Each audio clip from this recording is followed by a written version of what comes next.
통일교로부터 금품을 수수했다는 혐의를 받는 전재수 더불어민주당 의원이 오늘 오전 피의자 신분으로 경찰에 출석했습니다. 전 의원은 금품 수수는 결단코 없었다며 혐의를 거듭 부인한 가운데 경찰은 금품 전달 정황 등을 추궁할 것으로 보입니다. 윤석열 정부의 금품과 각종 현안을 청탁한 혐의를 받는 한학자 통일교 총재와 윤영호 전 세계본부장 등의 재판이 오전부터 열리고 있습니다. 오늘 재판에서 통일교의 정치권 금품 전달 의혹과 관련해 새로운 증언이 나올지 주목됩니다. 서울 여의도역 신안산선 공사 현장 지하에서 철근이 무너져 작업자 1명이 숨지고 1명이 다친 사고와 관련해 서울경찰청이 수사에 착수했습니다. 경찰은 부실 시공 여부 등 공사 과정 전반을 수사한다는 방침입니다. 지난 2019년 국회 패스트트랙 충돌 사태로 기소된 민주당 측 인사 10명에 대한 1심 선고 재판이 오늘 오후 진행됩니다. 6년 8개월 만에 여야 모두 1심이 끝나는 건데 국민의힘 의원들과 마찬가지로 의원직 상실형을 피할지 주목됩니다. 1세대 연극 스타 배우 윤석화 씨가 뇌종양 투병 끝에 향년 69세로 오늘 오전 별세했습니다. 고인의 빈소는 신촌 세브란스 병원 장례식장에 마련될 예정입니다. 시청자 여러분 안녕하십니까? 금요일 뉴스나우 시작합니다. 통일교에서 금품을 수수했다는 의혹으로 소환 통보를 받은 전재수 더불어민주당 의원이 경찰에 출석했습니다. 전재수 의원이 강하게 혐의를 부인하고 있는 가운데 경찰은 통일교와의 접점과 금품 전달 정황 등을 집중 조사할 방침입니다. 현장에 나가 있는 취재기자 연결합니다. 윤태인 기자. 네, 경찰청 국가수사본부입니다. 네, 전재수 의원이 경찰에 출석을 했는데 혐의를 다시 부인했다고요? 네, 앞서 경찰은 민주당 전재수 의원에게 오늘 오전 10시에 출석하라고 통보했는데 전 의원은 오전 9시 52분쯤 경찰청의 모습을 드러냈습니다. 전 의원은 경찰 조사에 앞서 취재진에게 한일 해저터널 청탁의 대가로 현금 2천만 원과 시계를 받았다고 하는 건 명백하게 사실이 아니라고 말했습니다. 또 한일 해저터널에 대해서 자신은 일관되게 강력하게 분명하게 반대를 해왔고 정치적 신념이라며 혐의를 재차 강하게 부인했습니다. 전재수 의원의 발언 들어보겠습니다. 차라리 현금 200억과 시계 100점이라고 이야기하십시오. 그래야 최소한의 개연성이라도 있을 거 아니겠습니까? 저는 통일교로부터 그 어떠한 불법적인 금품 수수가 없었다라는 말씀을. 네, 앞으로 경찰 수사는 어떻게 진행될 전망입니까? 전 의원은 통일교 측으로부터 현금 2천만 원과 불가리 시계 한 점을 받았다는 뇌물수수와 정치자금법 위반 혐의를 받습니다. 오늘 조사에서 경찰은 전 의원을 상대로 통일교로부터 금품을 받았는지 등을 집중적으로 캐물을 것으로 보입니다. 경찰은 또 앞서 압수수색에서 통일교의 명품 구매 내역을 확보했는데 여기에 전재수 의원에게 전달됐다는 의혹을 받는 불가리 시계가 포함됐는지도 확인하고 있습니다. 앞서 윤영호 전 통일교 세계본부장은 지난 2018년 무렵에 전 의원에게 금품을 전달했다고 주장한 것으로 알려졌습니다. 통일교가 과거 문선명 총재 시절부터 한반도와 일본 열도를 잇는 한일 해저터널 건설에 공을 들여왔는데 친문재인계 인사이자 부산에 지역구를 둔 전 의원에게 관련 현안 해결을 청탁하기 위한 목적이었다고 윤 전 본부장이 진술한 것으로 전해졌습니다. 네, 전재수 의원 외에 다른 피의자나 통일교에 대한 조사는 어떻게 되고 있습니까? 네, 경찰이 전 의원에게 뇌물죄를 적용할 수 있다면 공소시효가 최대 15년으로 수사기간에 여유가 있지만 정치자금법의 경우엔 공소시효가 7년이라 전 의원이 금품을 받은 시점이 지난 2018년이라면 이미 공소시효가 만료됐을 가능성도 있습니다. 따라서 해저터널이라는 현안을 통일교 측이 청탁했다는 주장을 고리로 뇌물죄 적용이 가능할지가 관건인 상황입니다. 이에 따라 경찰은 구치소에서 한학자 총재를 접견 조사했고 최측근인 정원주 전 비서실장을 소환하는 등 통일교를 향한 수사도 속도를 내고 있습니다. 임종성 전 더불어민주당 의원과 김규환 전 미래통합당 의원도 조만간 소환이 이뤄질 것이라는 전망이 나오는데 다만 두 사람도 전재수 의원과 마찬가지로 금품 수수 의혹을 부인하고 있습니다. 지금까지 경찰청 국가수사본부에서 YTN 윤태인입니다. 오늘 김건희 특별검사가 기소한 통일교 한학자 총재 등의 윤석열 정부 청탁 혐의 재판이 열렸습니다. 증인으로 출석한 세계일보 전직 경영진은 지난 대선 당시 통일교 측 공천을 달라고 요구하자고 언급한 건 자신의 꿈을 말한 것뿐이라고 일축했습니다. 특검 수사와 재판 소식 취재기자 연결해서 자세히 알아봅니다. 이준엽 기자.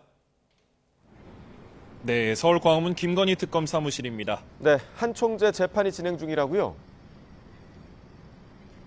네, 윤석열 정부의 금품과 각종 현안을 청탁한 혐의를 받는 한학자 통일교 총재와 윤영호 전 세계본부장 등의 5번째 재판, 조금 전 오전 10시 10분부터 시작이 돼서 조금 전에 오전 재판은 마무리가 됐습니다. 오후에 다시 재개될 예정인데요. 윤 전 본부장은 지난 5일 통일교가 여야 가리지 않고 정치인들에게 접촉을 해왔다고 폭로했습니다. 이후 통일교 관련 재판은 별도로 마련된 중개법정까지 연일 만석일 정도로 이목이 쏠리고 있습니다. 오늘 재판에는 윤 전 본부장에게 국민의힘 권성동 의원을 소개한 인물로 지목된 윤정로 전 세계일보 부회장이 증인으로 출석했습니다. 재판에서는 윤 전 본부장과 윤 전 부회장이 주고받은 메시지가 공개됐는데요.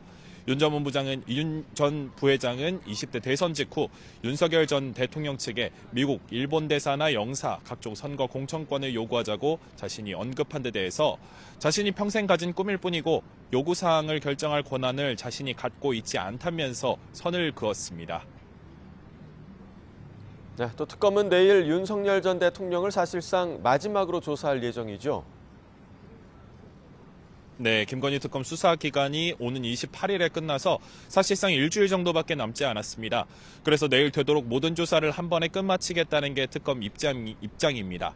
특검은 윤석열 전 대통령을 상대로 김건희 씨가 서희건설 이봉관 회장과 김상민 전 검사, 이배용 전 국가교육위원장 등으로부터 금품이나 청탁을 받는 데 관여했는지 등을 따져 물을 것으로 보입니다.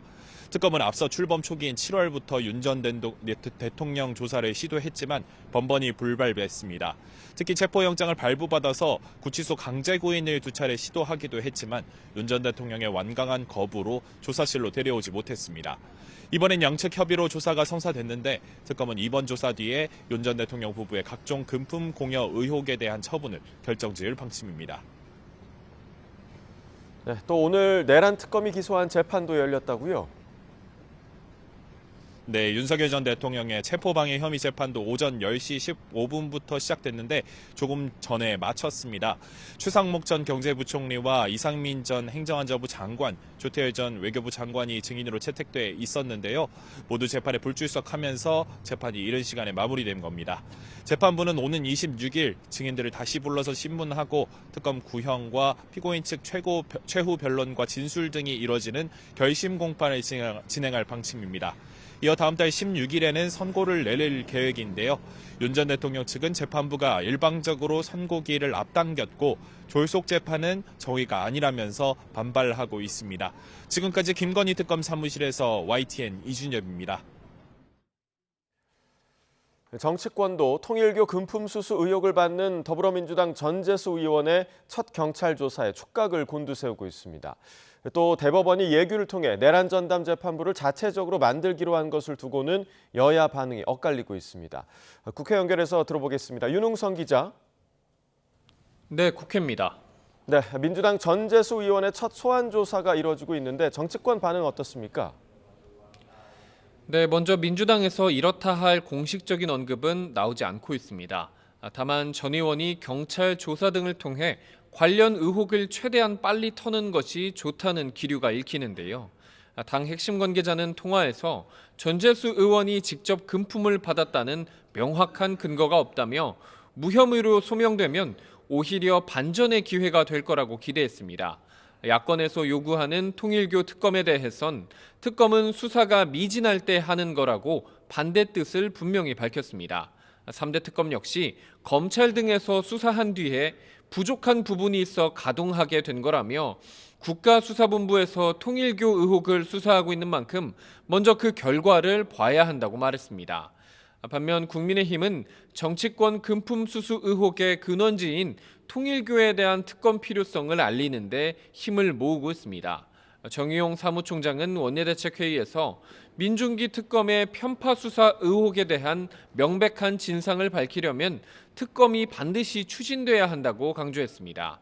국민의힘과 개혁신당은 통일교 특검법 공동 발의를 추진 중인데 송원석 원내대표는 대체로 의견 일치를 본 상황이라며 특검 추천권을 어떻게 정리할지 협의를 이어가고 있다고 밝혔습니다.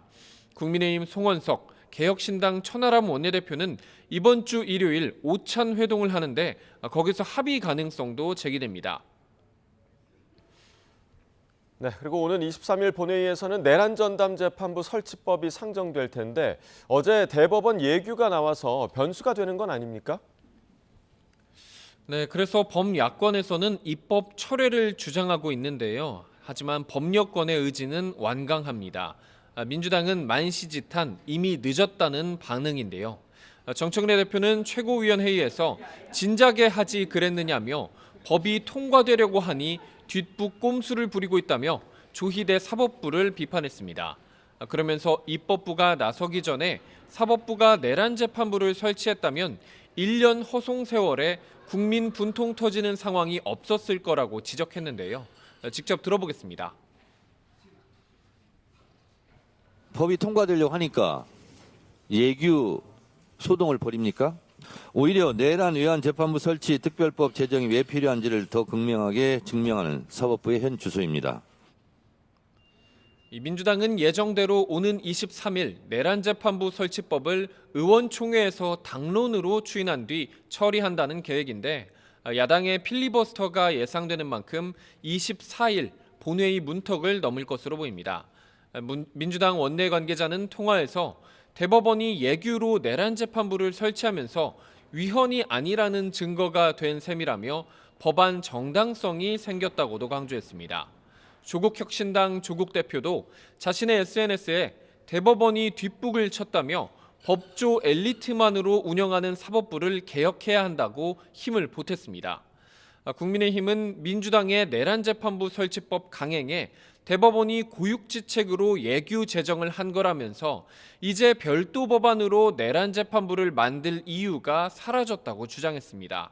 송원석 원내대표는 원내대책회의에서 민주당의 내란재판부 설치법은 수정안으로 분칠했지만 명백한 위헌이라는 본질에는 변화가 없다고 지적했습니다. 이어 재판부 추천위원회를 구성하겠다는 것은 자신들 입맛에 맞는 판사들로 재판부를 꾸려 지방선거까지 내란몰이를 계속하겠다는 정치 공작이라고 날을 세웠는데요. 직접 들어보겠습니다.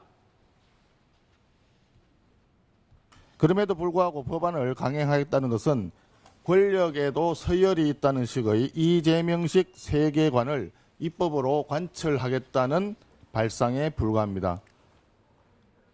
김도읍 정책위 의장도 대법원은 재판부를 무작위로 배당하는 거고 민주당은 전국 법관 대표회의 추천 등으로 사실상 판사를 선별해서 독립성을 심각하게 훼손한다며 취지와 내용이 천양지차라고 강조했습니다. 개혁신당도 논평을 내고 신속성과 공정성을 충족한 대법원의 내란재판부 설치안이 답이라며 민주당은 위헌 논란을 키우는 법안을 당장 철회하라고 요구했습니다. 지금까지 국회에서 전해드렸습니다. 서울고등법원이 내란과 외환 사건 항소심을 맡을 전담재판부 설치를 위한 본격 준비 작업에 나섰습니다. 어제 대법원이 자체적으로 전담재판부를 설치하겠다고 밝힌 것과 관련해서 후속 절차에 나선 겁니다. 자세한 내용 취재기자 연결해서 알아보겠습니다. 자, 이경국 기자, 법원이 어떤 준비 작업들을 하고 있는 겁니까? 네, 일단 어제 대법원이 재판 예규를 새로 만들어서 내란과 외환 사건 등 국가적 중요 사건을 다룰 전담 재판부를 설치하겠다는 입장을 밝힌 바 있습니다. 민주당이 추진 중인 내란 전담 재판부 설치 법안을 두고 위헌성 논란이 이어지자 대법원이 자체적인 대안을 꺼내놓은 건데요. 실제 전담 재판부를 설치해서 운영할 예정인 서울 고등법원이 본격적인 준비 작업에 나섰습니다. 오늘 보도자료를 통해서 구체적인 향후 계획을 설명했는데요. 먼저 서울 고등법원은 오는 22일 법원장 등 소속 판사 전원이 참여하는 전체 판사회의를 열겠다고 밝혔습니다. 전담재판부 설치를 위한 형사재판부 증설 안건을 논의할 예정인데 회의에서 안건이 받아들여지면 내년 서울 고법에 설치될 16개 형사부 가운데 2개 또는 3개 재판부를 전담재판부로 지정한다는 계획입니다.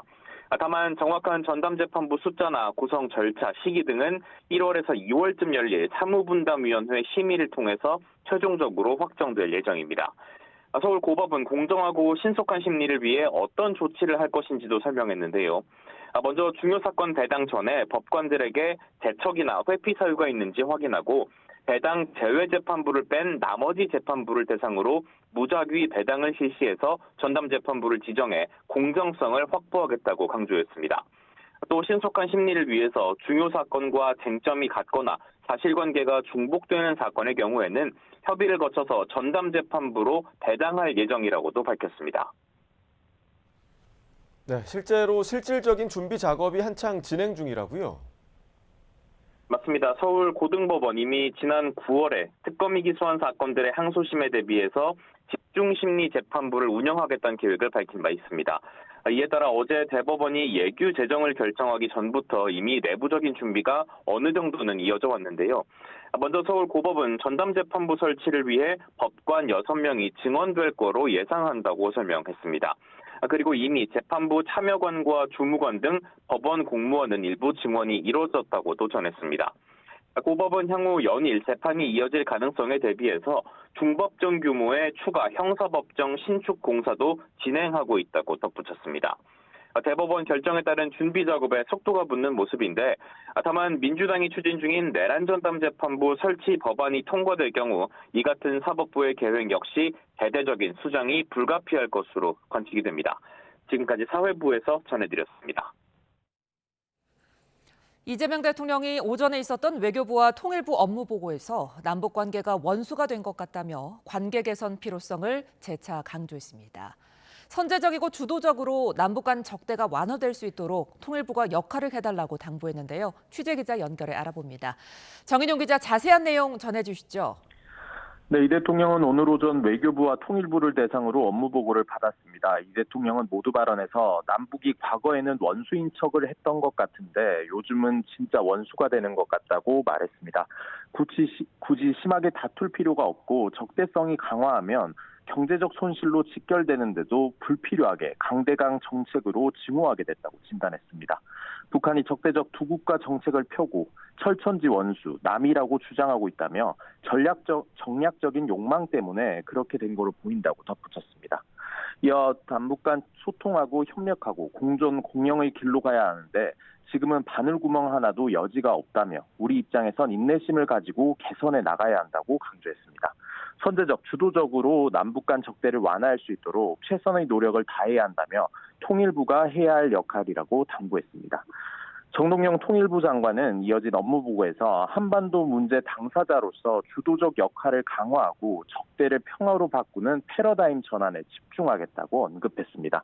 특히 안중근 의사의 동양 평화론을 거론하며 내 운명을 내 손으로 결정하지 못하고 외세에 끌려다니면 평화도 번영도 이룰 수 없다고 말했습니다.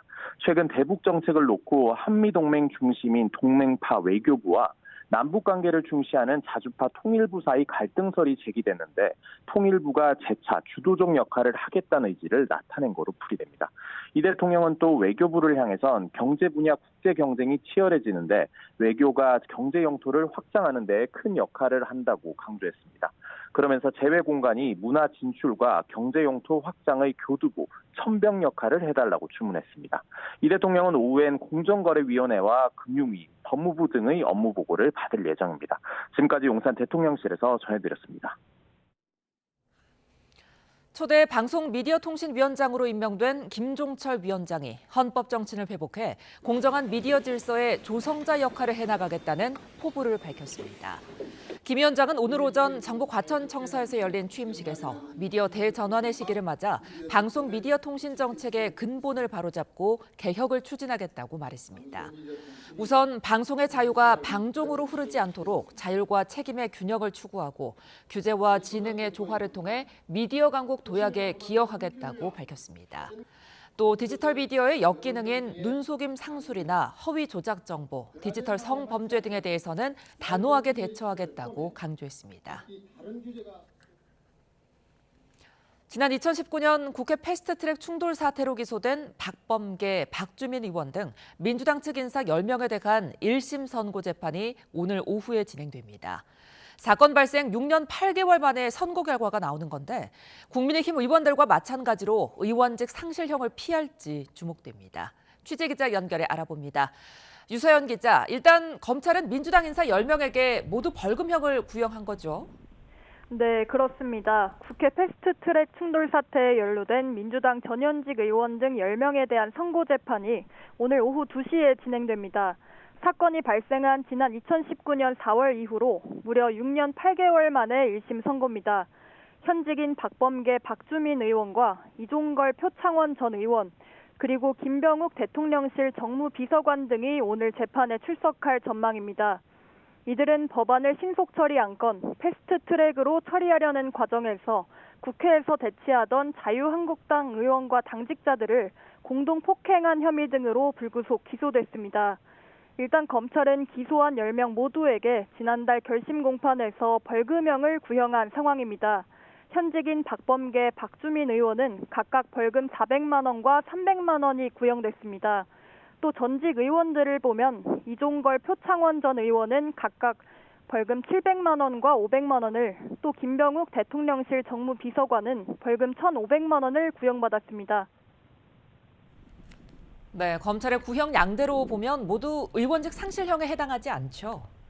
네, 그렇습니다. 민주당 인사들에겐 공동폭행 등 혐의가 적용됐는데 일반 형사사건은 금고 이상의 형량이 의원직 상실형에 해당합니다. 검찰이 구형한 벌금형이 그대로 선고돼 확정된다고 가정해도 현직인 박범계, 박주민 의원은 의원직을 잃지 않습니다. 우선 지난달 1심 선고 결과가 먼저 나온 옛 자유한국당 인사들은 전부 의원직 상실형은 피한 상황입니다. 국회법 위반 혐의의 경우 벌금 500만 원 이상이 확정되면 의원직을 잃게 되는데요. 나경원 의원 등 국민의힘 현직 의원들은 모두 1심에서 유죄 판단을 받았지만 형량은 그보다 낮게 나왔기 때문입니다. 이후 구형량에 못 미치는 선고 결과에도 검찰은 이례적으로 항소를 포기하기도 했습니다. 그런 만큼 오늘 민주당 측 1심 선고에 대한 검찰의 항소 여부 판단에도 관심이 쏠릴 것으로 보입니다. 지금까지 사회부에서 YTN 유서연입니다. 포스코 ENC가 시공하는 서울 여의도역 신안산선 공사 현장 지하에서 철근이 무너져 작업자 1명이 숨지고 1명이 다친 사고와 관련해 서울경찰청 형사기동대 중대재해수사팀이 직접 수사를 맡게 됐습니다. 현장은 여전히 작업 중지된 상태인데요. 현장에 취재기자 나가 있습니다. 정영수 기자.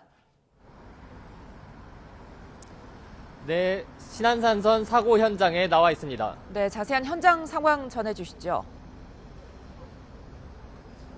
네, 어제 오후 철근 무너짐 사고가 발생한 여의도 신안산선 공사 현장은 현재 모든 작업이 중지된 상태입니다.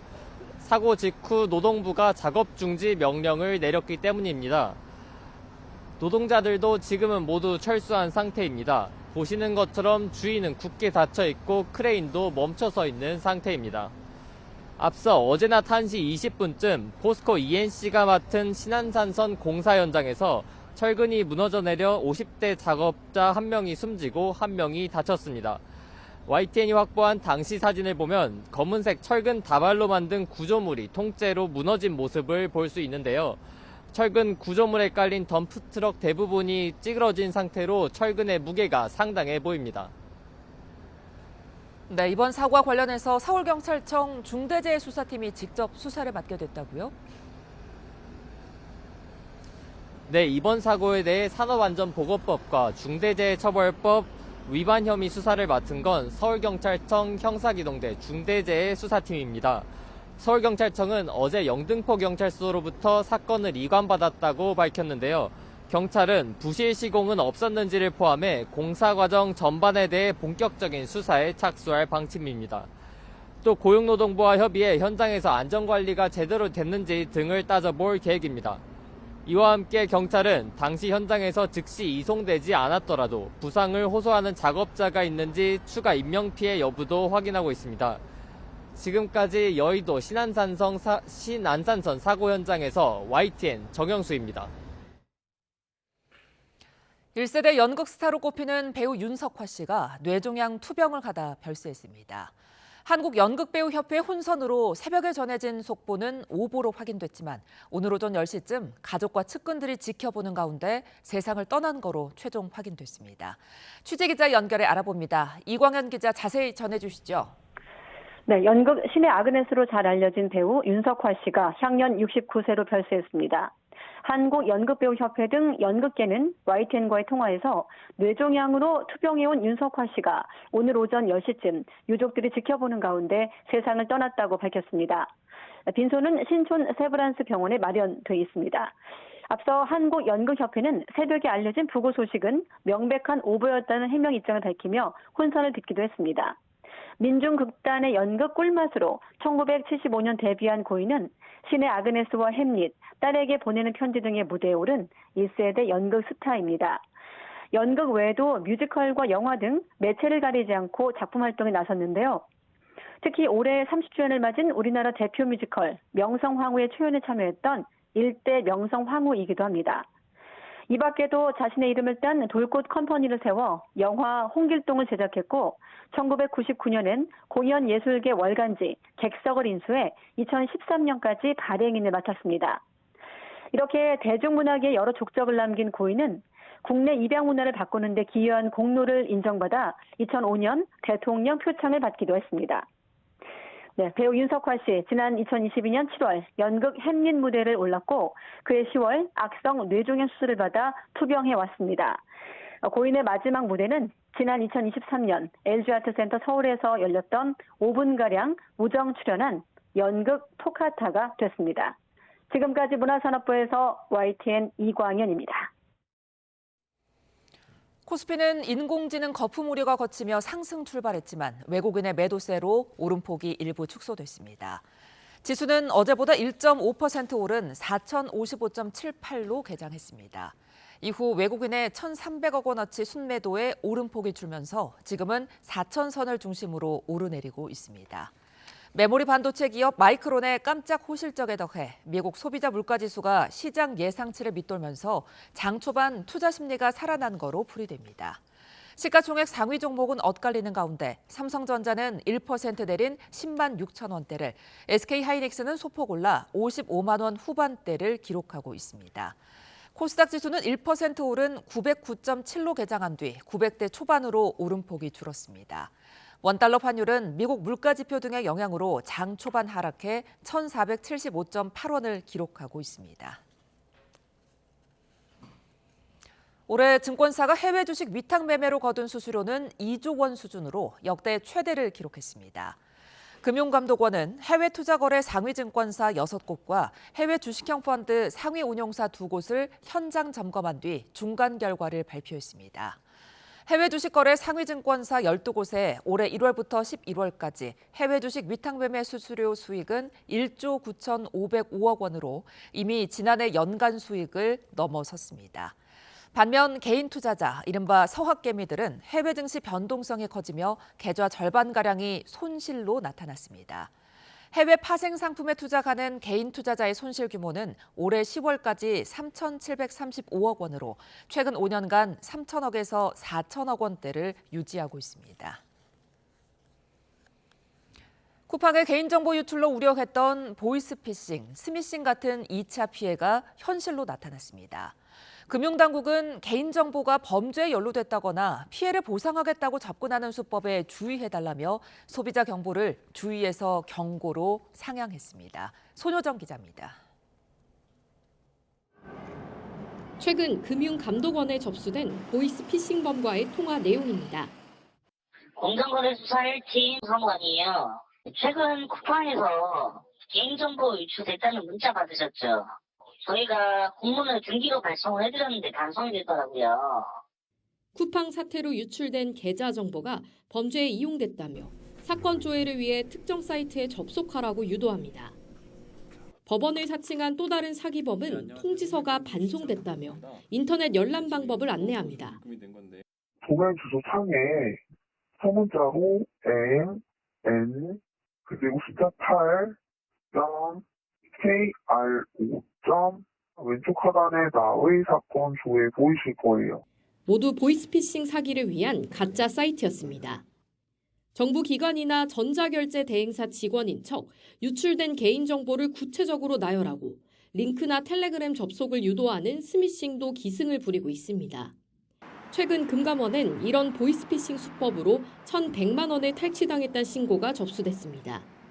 쿠팡 유출 사고로 인한 2차 피해가 현실로 나타나자 금융당국은 소비자 경보를 주의에서 경고로 한 단계 높였습니다.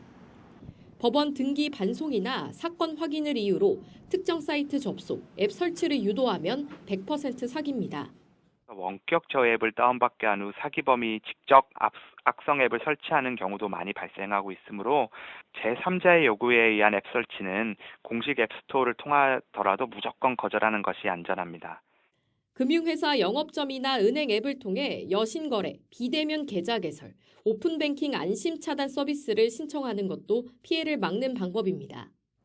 금융당국은 보이스피싱 전화나 스미싱 문자를 받으면 휴대전화 간편 제보 기능을 이용해 즉시 신고해달라고 당부했습니다. YTN 손유정입니다.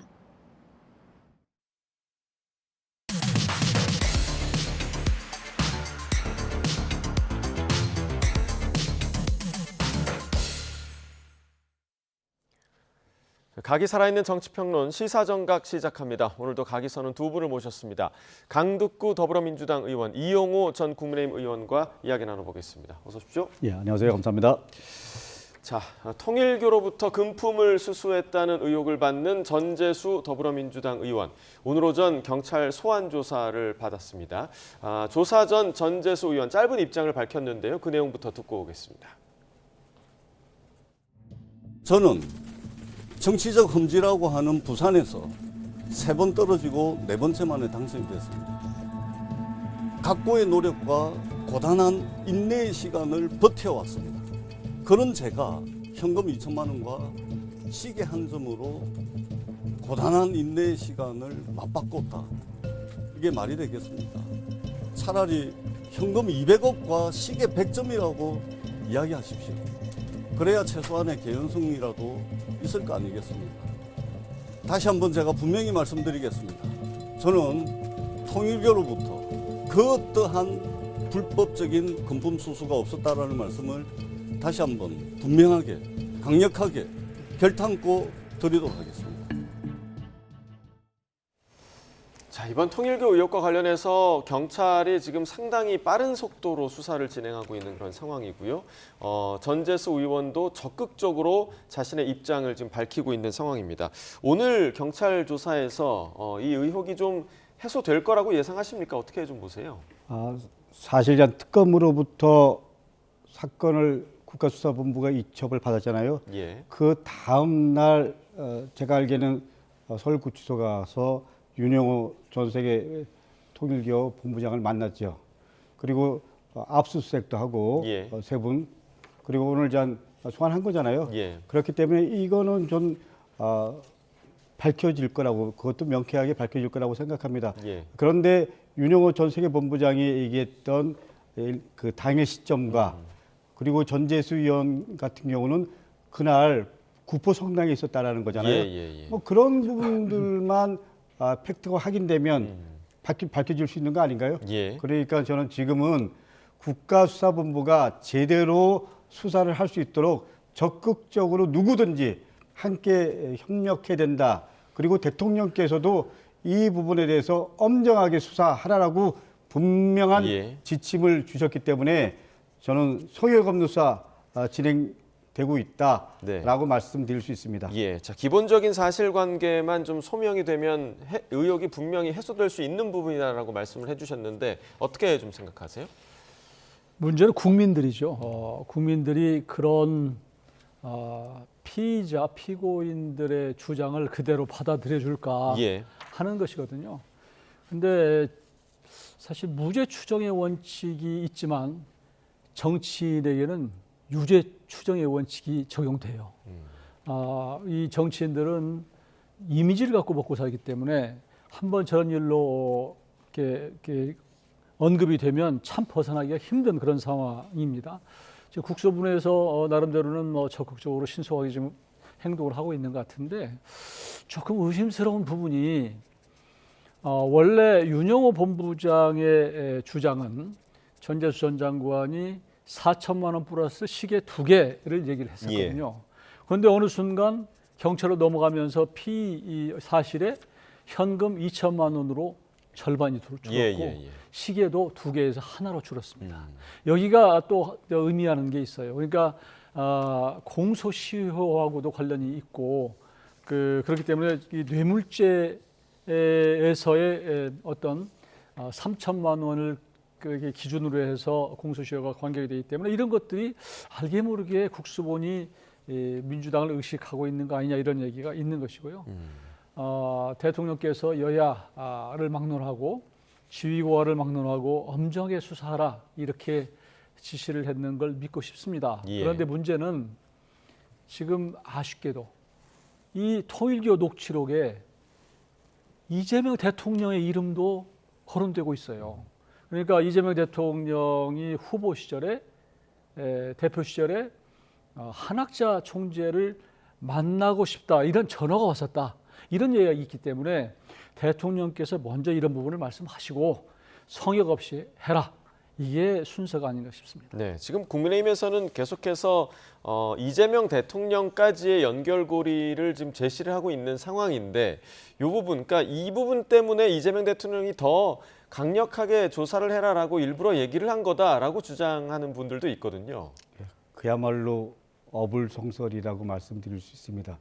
분명히 말씀드리지만 지금 특검에서 경찰로 유관돼서 지금 제대로 수사를 못한다 그러면 경찰에 대한 신뢰가 엄청 깨질 수밖에 없다라고 생각을 하고요. 이용호 전 의원님 말씀대로 마지막은 국민들이 이 부분을 어떻게 받아들이냐가 제일 중요한 겁니다. 그렇기 때문에 전재수 장관이 장관직을 던지고 모든 건 다 밝히겠다. 그리고 수사에 최대한 협조하겠다. 이렇게 얘기했기 때문에 지금은 모든 부분에 대해서 다 수사하고 미진한 부분이 있으면 저는 특검도 할 수 있다고 생각합니다. 그러나 지금은 국가수사본부가 수사를 시작한 지 채 일주일도 안 된 상태이기 때문에 적극적으로 누구든지 협조를 하고 그리고 그 수사 결과에 대해서 일단 지켜보는 것이 맞다라는 게 제 생각입니다. 네, 일단 수사 결과를 지켜보고 특검도 나중에 만약에 미진하면 할 수도 있다라는 그럼요. 생각이시고요. 우리 이용호 전 의원님 말씀대로 가장 중요한 건 저희 같은 경우는 무죄이지만 그야말로 국민들이 요구하면 다 던지고 그리고 마지막은 국민의 여론입니다. 그렇기 때문에 이 부분은 우리 경찰도 그렇고 정치권도 그렇고 모두가 최대한 협조한다. 그리고 최대한 수사할 수 있도록 한다. 그리고 국민의 여론까지 고민하면서 마지막 입장 정리를 한다. 이렇게 분명히 말씀드립니다. 그 여론이요. 그 오늘 갤럽 여론조사 보니까 특검 관련해서 지금 도입해야 한다가 62%, 필요 없다 22%. 특검 도입에 대한 필요성을 지금 여론에서 얘기를 하고 있는 그런 상황이거든요. 그래서 민주당에서도 이 여론을 신경 쓰지 않을까라는 생각이 드는데요. 당연히 정치권, 정치하는 사람은 여론이 제일 중요한 바로미터죠. 그렇지만 전 조금 전에 말씀드린 대로 이제 시작한 지가 일주일도 안 된 상태에서 최소한 중간 발표라도 본 다음에 입장 정리를 해서 특검이라는 게 수사가 미진하거나 심각하게 좀 문제가 있는 것 같아. 이런 경우에는 특검을 요청할 수 있는 거죠. 그럼요. 그러니까 이제 그 민주당에서 얘기하는 거는 왜 수사 이제 시작하는데 벌써부터 특검을 얘기하니까 너무 급한 거 아니냐라는 얘기도 있거든요. 민주당이 특검을 얼마나 좋아합니까? 그동안에 조그만 사안만 있으면 특검을 하자, 특검으로 가자 이랬던 당 아니겠습니까? 그러니까 이런 사태가 초래된 것이 사실은 이번 특검에서 그러니까 통일교와 관련해서 통일교가 정치권에 어떤 로비를 한 것에 대해서 제대로 여야에 사실은 관계없이 처음부터 수사를 했다면 여기까지 오지 않았을 거예요. 그러니까 심지어 특검도 못 믿는데 이런 사안 온 것은 특검이 자초한 거거든요. 자업자득이고. 그러니까 이 특검도 정권의 눈치를 봐서 제대로 못하는데 경찰이 하물며 하겠느냐 이런 이제 의문을 사실 하는 것이고요. 전 의원님은 대단한 착각을 하고 계신데요. 아니, 제가 지금 여론조사 보면 특검을 해야 된다라고 하는 게 민주당 지지층이 67%고요. 진보층이 66%입니다. 그러니까 우리는 특검을 할 수 있다라는 게 원칙이에요. 예. 그리고 이 사건의 시작은 이재명 정부 들어서 시작된 게 아니에요. 그런 거 아닙니까? 그러니까는 그런 부분 생각해서 그리고 좀 전에 또 중요한 말씀하셨는데 어쨌거나 지금 시효가 있잖아요. 그런 부분 때문에 빨리 해야죠. 그 부분에 대해서 다 동의하는 겁니다. 그러나 이제 경찰이 수사한 지 열흘도 안 된 상태에서 특검부터 하자라는 게 이게 말이 되는 강두구 의원님의 어떤 진정성을 믿고 싶은데 그동안에 민주당이 보여왔던 여러 가지 이영호 의원님은 여전히 변치 않고 그런 걸 프레임에 가둬서 생각하는 거 아니요. 제가 상식적으로 민주당 지지층이 진보층이 전 연령층이 이 부분을 해야 된다. 당연히 할 수 있는 조건이 되면 해야죠. 그렇지만 수사를 최소한 중간 발표라도 본 다음에 하는 것이 결정하는 것이 맞는 거죠. 결국 국민들은 경찰의 수사보다 이재명 정부는 어떤 윤석열 정권보다도 훨씬 더 여론을 중요시하는 정권임을 분명히 말씀드리고요. 저도 믿고 싶습니다. 조금이라도 미진한 부분이 있으면 특검해야 된다는 게 제가 좀 말씀드리고 입장입니다. 그러나 시작하기도 전에 특검을 하자. 이거야말로 정치적인 공세구의 물타기입니다. 전형적인 국민의힘 아니요, 저는 모습입니다. 이제 좀 바뀌어야 되는 거 아닌가요? 바뀌어야지요. 그런데 지금 말씀하신 질문도 그렇게 앵커해 주셨는데 지금 갤럽 여론조사에서 62%가 특검 도입이 필요하다.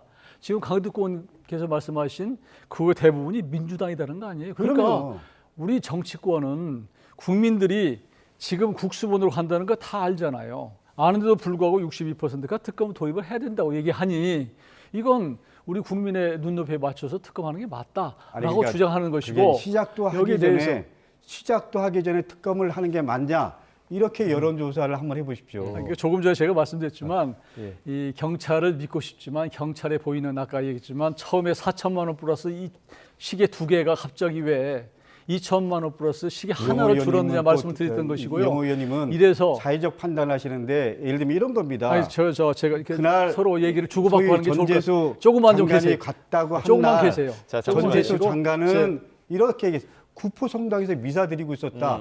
이런 것까지 다 같이 수사를 통해서 확인하고 그리고 진위 여부를 찾고 그런 다음에 최종적으로 발표한 결과를 보고 이건 너무 미진해. 너무 문제가 많어. 그러면 당연히 특검해야죠. 근데 처음부터 특검하자.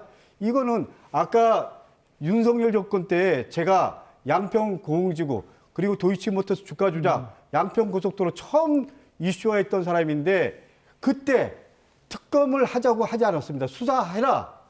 그러고 문제가 있으면 특검하자 이런 거였죠. 아니 그동안에 그러면 그렇게 국힘처럼 다 들어보세요. 법이라는 게 혼자 말씀하시는 거 아닙니까? 들어보세요. 좀 토론을 잠시만요. 그렇죠. 물타기 하면 토론의 기본을 잘 모르시네. 이 의원님 말씀 전해주시죠. 그러면 예를 들면 계엄에 관련해서 봅시다.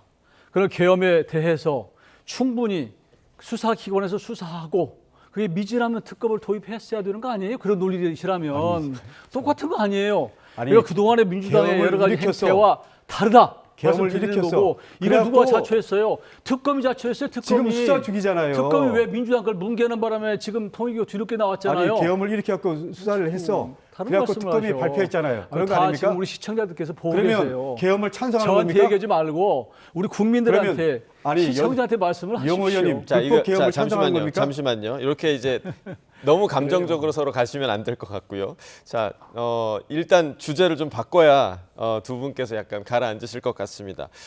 이 부분은 지금 두 분이 평행선을 달리던 그런 주제였기 때문에 주제를 좀 바꿔보도록 하겠습니다. 행정행위는 다 법률적 근거를 두고 하는 거 아닙니까? 바꿔보도록 하겠습니다. 지금 내란 전담 재판부 관련 좀 이야기를 해보도록 하겠습니다. 어제 대법원에서 자체적으로 내란 전담 재판부를 설치하는 방향을 발표했는데 구체적으로는 형법상 내란죄, 외환죄, 또 군형법상 반란죄 등을 집중 심리하는 전담 재판부를 설치할 수 있도록 예규를 만들겠다라는 건데 일단은 지금 그 민주당에서 23일에 내란 전담 재판부 설치법 법안 상정할 계획 아니겠습니까? 근데 그 직전에 지금 갑자기 대법원에서 이 예규 관련된 얘기를 한 게 이유가 좀 어디에 있다고 보십니까? 저는요 분명히 말씀드립니다. 정청래 대표 포함해서 지도부가요 최대한 이 법적 요소를 없애고 그야말로 완벽하게 나름대로 정리를 한 겁니다. 로펌에다 법률적 자문 구하고요. 그리고 내부적으로 법조인들과 회의하고 그러면서 사실은 저부터도 이건 진짜 좀 이렇게까지 해야 되나 이럴 정도로 톤을 낮춘 겁니다. 근데 지금 대법원에서 이렇게 얘기로 하겠다라고 하는 건요 힘 빼기 그리고 김 빼기입니다. 다시 말하면 국회를 조롱하는 거죠. 입법권을 무시하는 전형적인 처사라고 생각을 하고요. 저는 이 부분은 다시 한번 심각하게 고민해봐야 된다. 조희대 사법부가 왜 국민들에게 불신을 받는지 다시 한번 보여주는 사례다. 이렇게 말씀드릴 수 있습니다. 일단은 지금 어제 그 예규의 내용을 보니까 민주당에서 지금 최종적으로 협의를 본 그런 내용과 거의 비슷한 부분들이 많거든요. 그래서 오히려 지금 대법원의 이런 예규 관련 내용이 오히려 지금 위헌 논란을 불식시키는 그런 얘기가 아니냐라는 반론도 좀 있습니다. 저는 그렇게 생각하지 않고요. 그러니까 기본적으로 민주당이 조희대 대법원장 그리고 직위원 판사 이런 사람들을 워낙 압박하고 흔들어대니까 그리고 이제 23일 날 내란 전담 재판부에 관련된 법을 통과시키겠다는 거 아니에요. 이러면은 이게 이제 위헌 논란이 되고 사실 사법부에서는 위헌이다 명시적으로 얘기를 하고 있는 이런 상황이기 때문에 궁여지책으로 민주당의 압력에 사실상 굴하다시피 해서 대법원이 나름대로는 예규를 그런 형태로 만든 것 같아요. 근데 이제 헌법적으로 이게 위헌이냐 아니냐의 핵심은 뭐냐면 어떤 재판하는데 이 판사가 무작위적으로 배정되느냐 아니면은 자규로 되느냐 하는 부분이고 하는 것이고 또 하나 이제 이제 추가하자면 이번 내란 관련해서 재판은 좀 신속하게 해야 되겠다. 이 두 가지를 나름대로는 고육지책으로 대법원에서 만들어낸 것이어서 저는 그런 대로 민주당이 합리적으로 생각한다면 이것을 받는 것이 맞지 않나 이런 생각이 들고요. 이영호 의원님 말씀하신 건요. 그리고 또 한 가지는 이제 지금 충분히 위헌적인 요소를 뺐다고 민주당에서는 말씀을 하시는데 그러니까 그 동안에는 이제 전담 재판부를 헌법 재판소의 사무처장이 또 추천하고 그 추천위원회가 들어가 있고 법무부 장관이 들어가 있고 이런 것은 이 사법부 내에서 법관이 의무적으로 배정되도록 하는 이 사법부의 독립을 침해하는 것이기 때문에 이번에 그 부분을 빼고 나름대로는 법원장 회의 그다음에 법관 대표자 회의에서 이제 추천하는 걸로 돼 있는데 우리 국민들이 다 알다시피 지금 법관 대표자 회의와 대표자 회의는 우리법연구회, 인권법연구회 사실상 이분들이 다 친민주에 가까운 분들이란 말이에요. 그러니까 이분들이 추천을 해서 조희대 대법원장이 찍도록 하는 이게 더구나 과반수를 넘겨서 이것은 여전히 위헌적 요소가 있다. 저는 그렇게 보고 민주당이 이번에 대법원에서 내놓은 그 예규를 저는 받는 게 좋지 않을까 싶습니다. 네, 지금 민주당에서는 수정안을 냈잖아요. 지금 수정안 관련해서도 이견이 있는 의원들이 또 있더라고요. 이견이 있죠. 근데 이영호 의원님 말씀하신 거는 처음에 다양한 의견이었고요. 지금 수정안을 보지도 않고 오신 것 같아요. 최소한 시청자들에 대한 예의가 있다라면 한 번쯤은 보고 말씀을 하셔야 되는데 분명히 말씀드립니다. 그런 부분들 다 뺐습니다. 그리고 지금 말씀하신 건 이겁니다. 이영호 의원님 말씀은 대법원에서 예규로 하면 괜찮고 입법부가 입법을 하면 위헌이다. 이런 말씀이에요. 그러니까 철저하게 조희대 논리고요. 철저하게 사법부 논리고요. 입법부의 입법권 논리를 입법권에 대한 권한을 완전히 그냥 무시하시는 건데 아니 전임 국회의원께서 어떻게 저렇게 말씀하시는 건지 저는 이해가 안 됩니다. 저는 분명히 말씀드립니다. 지속성, 안정성 이런 부분 생각하면 대표성까지 생각하면 외교로 하면 안 됩니다. 법률로 담는 것이 맞다. 이거는 대다수의 법률 전문가들의 얘기고요. 분명히 말씀드리면 이 부분에 대해서 내부적으로 이견이 있었지만 정청래 대표는 이렇게 한 겁니다. 예. 어쨌거나 최소한의 위법적 요소도 없애야 되겠다라고 생각을 해서 그런 겁니다. 그렇기 예. 때문에 이용호 의원님 말씀과는 전혀 한번 수정을 한 번이라도 읽어보십시오. 아니요, 제가 말씀드릴게요. 제가 어느 부분이 틀렸다고 말씀하실지 모르겠는데 이번 그 법안이 그 내란 전담 재판부의 판사를 법원장 회의와 그 다음에 법관 대표자 회의들이 추천하도록 돼 있는 거 아닙니까? 그게 틀렸나요? 그게 법관 내용 이렇게 돼 있잖아요. 그게 제가 틀렸어요. 제가 그렇게 말씀드렸죠. 아니 그러니까 그거를 그렇게 말씀드렸잖아요. 아니 맨 처음에 예를 들면 법무부 장관 이렇게 그것은 그런 처음에 뺀 거죠. 그러니까 맨 처음에는 그렇게 말씀하셨어요. 예, 처음에 그렇게 말씀드렸죠. 처음에는 그렇게 말씀하셨어요. 처음에 그렇게 해서 그러니까 말씀을 똑바로 문제가 하셔야죠. 되니까 똑바로 말씀. 이 공영방송이잖아요. 마치 예를 들면 우리가 그런 추천권까지 다 갖겠다 이런 식으로 말씀하면 국민들이 오해하시죠.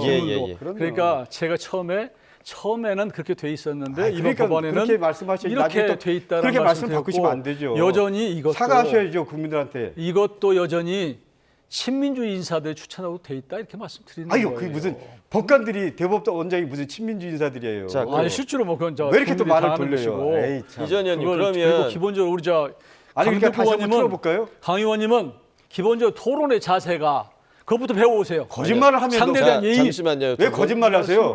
여기 저희 이렇게까지 좀 감정적으로 가면 안 되고요. 예. 그래서 제가 하여튼 뭐 저는 결국은 이제 이것도 똑같이 시청자들이 판단할 일이에요. 근데 저는 이게 대한민국의 민주주의를 어떻게 힘들게 만들어 왔습니까? 대한민국의 민주주의는요. 얼마나 힘들게 만드는데 삼권 분립을 전제로 한 민주주의입니다. 그래서 말씀드리는 것이고요. 그러면 입법부의 모든 권한을 사법부에 갖다 바쳐야 되나요? 제가 비유를 한번 지금 해볼게요. 이용호 의원 전 의원님 말씀은 입법부의 모든 권한을 사법부에서 할 수 있도록 하자 이런 말인가요? 그러나 입법부도 자신의 한계가 있는 거예요. 입법권 내에서 하는 것이고요. 그건 절제할 필요가 있다고 생각하고 제가 한 가지 예를 들어볼게요. 대통령이 있잖아요. 대통령이 행정권을 행정부 수반으로서 행정권을 다 갖고 있는 거 아니에요.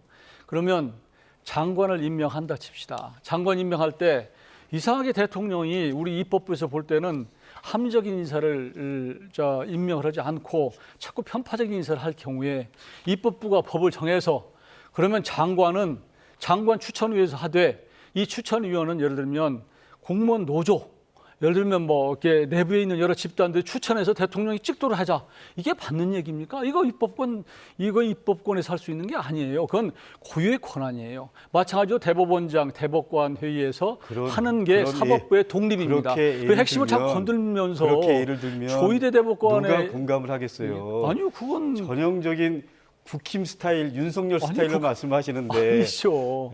이거 기본적으로 헌법을 한번 이용호 의원님은 전형적인 국힘 스타일이십니다. 헌법을 읽어보십시오. 도대체 삼권 분립이라는 게 뭔지. 생각을 해보십시오. 공무원 노조가 장관을 추천하는 게 똑같은 논리예요 지금.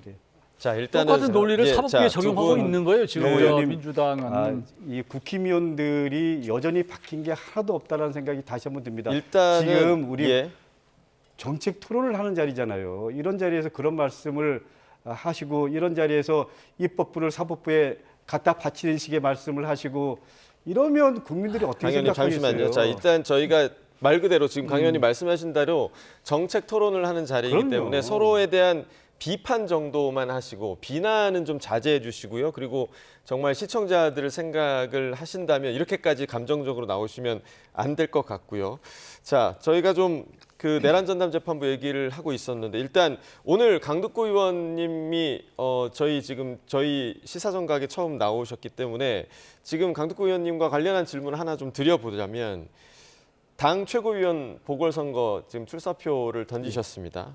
지금 뭐 친명계, 뭐 친청계 이렇게 이제 후보들을 나누는 그런 언론 기사들이 상당히 좀 많은데 의원님은 좀 어떤 비전으로 좀 최고위원회 출마를 선언하셨습니까? 저는 절박한 마음으로 나왔습니다.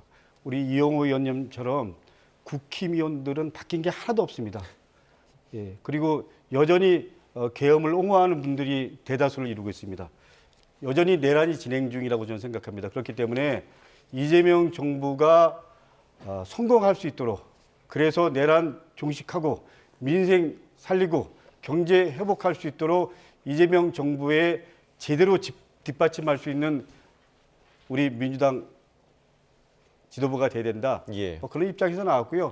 두 번째로는 내년 4월 달에 지방선거 대비해서 저는 지방의원 출신이기 때문에 현장을 잘 알고요. 그리고 지방선거에 대한 큰 틀의 전략과 방향을 잘 풀어갈 수 있는 전략과 방향성을 갖고 있습니다. 그런 입장에서 제 역할이 있다고 생각해서 이번에 나오게 됐습니다. 정청래 대표가 오늘 아침에 1인 1표제 있지 않습니까? 이거를 보궐 후에 재추진하겠다 이런 입장을 밝혔는데 사실 한 차례 당원 투표에서 부결된 사안인데 이 부분에 대해서는 좀 어떻게 보세요? 저는 보궐선거 전에 해야 된다고 생각하는 사람입니다. 전에요? 그럼요. 왜냐하면 1인 1표제는 민주당이 가야 될 원칙이고 방향이기 때문에요. 보궐선거 전에 이 1인 1표제를 기반으로 한 우리 당의 공천권을 국민들에게, 당원들에게 되돌려주는 것이 시대 요구고요. 민주당이 가야 될 길이라고 생각합니다. 알겠습니다. 자, 좀 주제를 바꿔서요. 내년 지방선거를 앞두고 이재명 대통령이 대전과 충남의 행정구역 통합을 조속히 마무리해야 한다 이런 뜻을 밝히기도 했는데 그 목소리 잠깐 좀 듣고 오겠습니다. 대구, 경북, 또 부울경, 광주, 전남, 중부권, 즉 충청권이죠.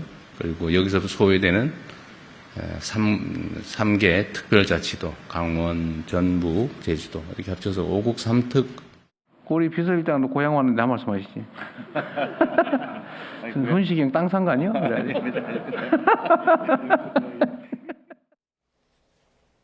자, 일단 대전 충남 통합 어떤 의미를 가지는 거고 지금 지방선거 앞두고 이게 상당히 속도감 있게 진행이 된다면 지방선거에도 그대로 반영이 돼서 선거가 치러질 가능성이 높은데 어떻게 좀 보십니까?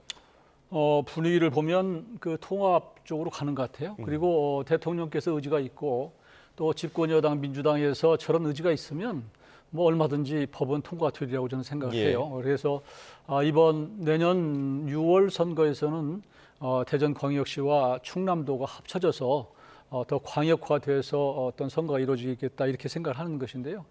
기본적으로 많은 국민들은 왜 대전과 충남이 합쳐지냐 이렇게 이제 질문을 하실 텐데 대한민국이 좁은 나라에서 너무 수도권에 집중화되다 보니까 모든 가용 자원이 그러니까 이것을 좀 더 분산시켜서 국토 균형 개발을 할 필요가 있겠다. 그런 차원에서 지금 얘기가 되는 것 같고요. 수도권의 일극 체제를 조금 더 분산시켜서 중부권, 대전, 충남을 좀 더 키워서 더 효율화하고 더 권한을 줘서 명실상부한 지방자치를 이루고자 하는 그 뜻은 전 기본적으로 동의를 합니다. 그래서 그게 한번 처음으로 이루어지는 일이라고 한다면 그것을 한번 잘 그 취지대로 좀 운영을 하고 그리고 대한민국의 행정적 낭비 요소가 꽤 많다고 생각해요. 지금 245개입니까? 수많은 이제 그 시군구가 있거든요. 그 구는 뭐 2만 3만 되는데도 다 군수 시장이 있는 이런 상태이기 때문에 지금 같은 AI 시대에 과연 일반 예전에 그 아날로그 시대에 있었던 그 행정적 일이 과연 꼭 그게 인원이 그렇게 필요하냐 그래서 좀 더 광역화해 나가면서 공무원도 좀 줄이고 행정도 좀 효율화시키는 이런 측면에서는 좀 맞는 방향이라고 생각합니다. 다만 이제 대한민국의 영토가 너무 이제 좁기 때문에 미국처럼 연방제 형태로 사실상 이제 운영하는 것인데요. 이게 얼마나 그 처음에 의도대로 어떤 그 결과를 낼지는 그건 뭐 미지수라고 생각합니다. 앞서 저희가 들어본 녹취에서 대통령이 그 업무 보고 받으면서 강훈식 비서실장에게 우스갯소리하는 장면을 저희가 보기도 했는데 지금 대전 충남 지역이 뭐 통합될 경우에 여권에서 강훈식 비서실장 차출 가능성 이야기도 좀 나오고 있더라고요. 어떻게 좀 전망하십니까? 저는 기본적으로 차출론이라는 표현은 동의 안 합니다. 결국 조금 전에 말씀드린 대로 민주당은요, 경선을 통해서 후보를 확정한다라는 게 기본적인 원칙임을 분명히 말씀드리고요. 그리고 두 번째, 민주당은 지역 균형 발전이 큰 틀의 원칙입니다. 이런 입장에서 대전과 충남을 합치면 중부권, 그래서 큰 틀에서 5극 3특 체제로 균형 발전에 대한 구체적 전략과 방향을 갖는다. 그렇기 때문에 충남과 대전을 통합하는 거, 그건 뭐 충남 도지사와 그리고 대전시장이 현 국힘 주신 분들이죠. 이분들도 제가 알기로는 적극적으로 찬성하는 걸로 알고 있습니다. 그렇기 때문에 큰 틀의 국가 균형 발전이라는 의미에서 이 부분은 여야가 하나가 돼서 좀 나름대로 좀 방향성을 가졌으면 좋겠고요. 결론적으로 말씀드리면 우리 강훈식 실장 차출설 이 말에는 동의하지 않지만 그거는 개인의 의지다. 그리고 마지막 선택은 당원과 국민이다. 이렇게 정리할 수 있겠습니다. 네, 저희가 시간이 많이 없기 때문에 마지막 한 가지만 더 얘기를 해보겠습니다. 국민의힘 얘기인데요. 얼마 전에 한 모임에서 김문수 전 후보와 한동훈 전 대표가 한 모임에서 만나는 그 장면이 포착이 됐더라고요. 지금 이 두 사람의 만남을 좀 어떻게 해석을 하십니까? 두 분이 러브샷까지 하고 뭐 굉장히 덕담을 해서 화제가 됐는데요. 두 분이 국민들이 생각하는 또 당원들이 생각하는 차원에서 보면 전혀 케미가 안 맞거든요.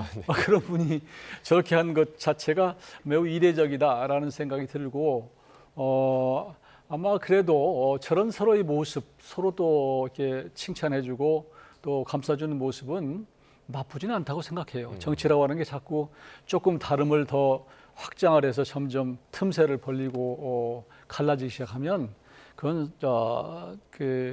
국민만 힘들게 하고 당도 어려워지는 상황이기 때문에 기본적으로 나쁘지 않다. 다만 그 행사가 뭐 크게 의도가 된 행사가 아니고 그냥 송년회 행사에서 두 분이 왔는데 거기서 무슨 뭐 서먹서먹하면 더 이상할 거 아니에요. 그러니까 서로 이렇게 좀 반갑게 하고 이런 것이었는데 이걸 또 너무 확장을 해서 확대를 해서 엄청난 정치적 의미를 부여하는 게 또 맞나 이런 생각이 듭니다. 여튼 뭐 저는 그 자체가 서로 만나고 또 하는 것이 정치적인 화합과 통합을 위해서는 좋은 일이다.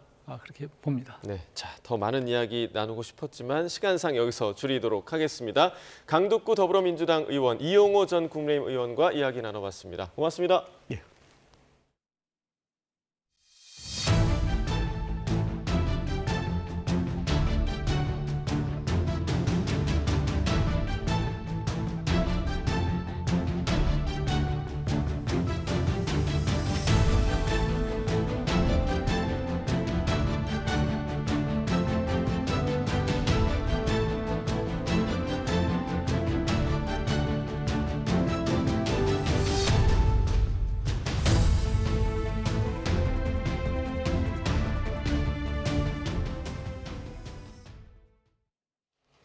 당분간 한파 수준의 강추위는 없겠지만 기온 변화가 무척 크겠습니다. 주말까지는 초봄 수준의 포근한 날씨가 이어지고 다음 주 초에는 다시 영하권의 반짝 추위가 찾아올 전망입니다. 취재기자 연결해서 자세한 날씨 전망 알아보겠습니다. 김민경 기자, 오늘 낮에는 초봄 수준으로 기온이 오른다고요? 네, 오늘 아침 서울 기온은 영하 0.7도로 평년보다 3도가량 높았지만 체감상으로는 다소 쌀쌀했습니다. 하지만 점차 기온이 크게 올라 서울의 낮 기온은 11도가 예상됩니다. 3월 중순 초봄 수준인데요. 주말인 내일은 아침 기온 변화가 더 크겠습니다. 내일 아침 서울 기온은 9도, 낮 기온은 11도로 낮에는 오늘과 비슷하겠지만 아침 기온이 10도 가까이 크게 오르겠습니다. 기상청은 따뜻한 남풍 계열의 바람이 계속 불고 전국에 5mm가량의 약한 비가 내리며 흐린 날씨가 이어져 밤사이 땅에서 열이 빠져나가는 복사냉각 효과가 줄어들기 때문이라고 설명했는데요. 하지만 일요일 아침에는 찬 대륙 고기압이 확장하면서 대부분 지역의 기온이 다시 영하권으로 떨어지며 반짝 추위가 나타날 걸로 보입니다. 반짝 추위는 다음 주 월요일 아침까지 이어지다가 화요일에는 다시 아침 기온이 영상권으로 오르며 풀릴 전망입니다. 한파 수준의 강추위는 없겠지만 짧은 기간 동안 기온이 롤러코스터를 타듯 크게 오르내리는 만큼 감기에 걸리기 쉬운 날씨입니다. 따뜻한 물을 자주 마시며 체온 관리에 유의하시기 바랍니다. 지금까지 과학기상부에서 YTN 김민경입니다. 포스코 ENC가 시공하는 서울 여의도역 신안산선 공사 현장 지하에서 철근이 무너져 작업자 1명이 숨지고 1명이 다친 사고와 관련해 서울경찰청에 직접 수사를 맡게 됐습니다. 서울경찰청 형사기동대 중대재해수사팀은 어제 영등포경찰서로부터 사건을 이관받았다며 고용노동부와 함께 산업안전보건법, 중대재해처벌법 위반 여부 등에 대해 수사 중이라고 밝혔습니다. 앞서 어제 낮 1시 20분쯤 서울 여의도역 신안산선 4-209 공사 현장에서 철근이 무너져 내렸습니다.